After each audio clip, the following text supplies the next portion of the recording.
everything kind of flipped completely. The world turned over.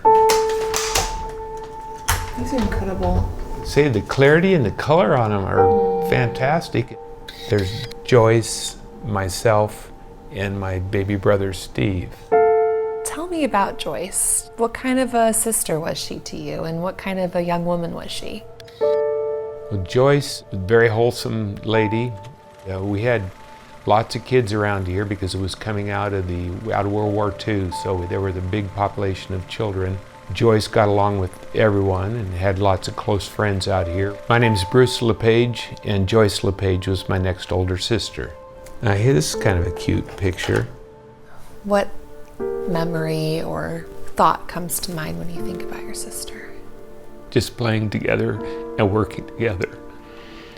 54 years now that she's been gone, and of course that's a lifetime.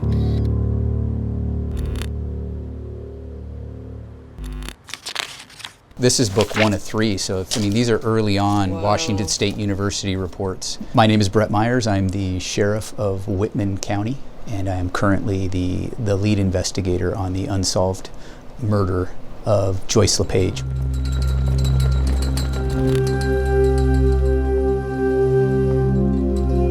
And in the summer of 1971, she is attending summer school, and she lives in Pullman, up on campus, and she goes missing. Her apartment is undisturbed. There's no indication that she packed and went anywhere. It's now been 10 days, no one's heard from her. They don't have a real crime scene of any kind. They don't have anyone that witnessed her being abducted. They don't have anyone that says, oh, we saw her in a fight with this person the night before. None of those things. And so what we just kind of almost have is a situation where she goes missing, falls off the face of the earth. There's a dormitory living area, Stevens Hall, that has experienced some vandalism. It's also being renovated, but there's a piece of carpet that is missing. This is the building, Stevens Hall, where Joyce supposedly was murdered. It just brings back the memories of Joyce. This is Stevens Hall. It was closed back when Joyce was a student here. Often she would sneak in, sometimes to play the piano, sometimes to study, maybe just have an evening for herself.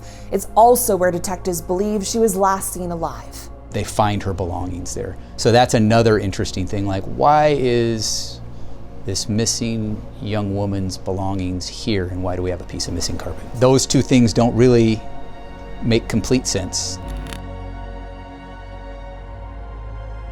In April of 1973, her body is discovered in Hawaii Canyon, about 10 to 12 miles outside of Pullman, down in a ravine where there's a seasonal creek bed. So originally what they found was a human skull and some bones, and then when investigators got down there and they looked a little further, they were able to find still part of her skeletal remains wrapped inside 2 blankets, and then on the outside of that was the piece of missing carpet from Washington State University's Stevens Hall. How did she die? Do we have that answer? I really don't think we do. This is somewhat of a crime of passion. You would anticipate or expect there to be some sort of scene of struggle somewhere, and there wasn't. Whoever would do that took the time to go ahead and wrap her up and take her about 10 or 12 miles away from the campus into an area that you would pretty well have to know where you were at. We really want to solve this case, but I think as it stands right now, looking at it, there was one person who stood out. I think that person potentially has at least information, and we've reached out to that person. They don't really have any interest in cooperating with us at this point.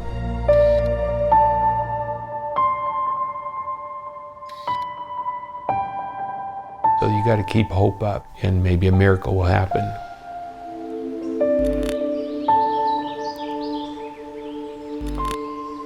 This is a swing bench that I had built for my sister. I wanted to do something in her honor, and I wanted it to be down here by the river. Joyce was intending to come to the water follies races. The weekend she disappeared. This is a little memorial to that. We all know she's in a great place right now, so. In loving memory of Joyce LePage, a beautiful soul taken too soon.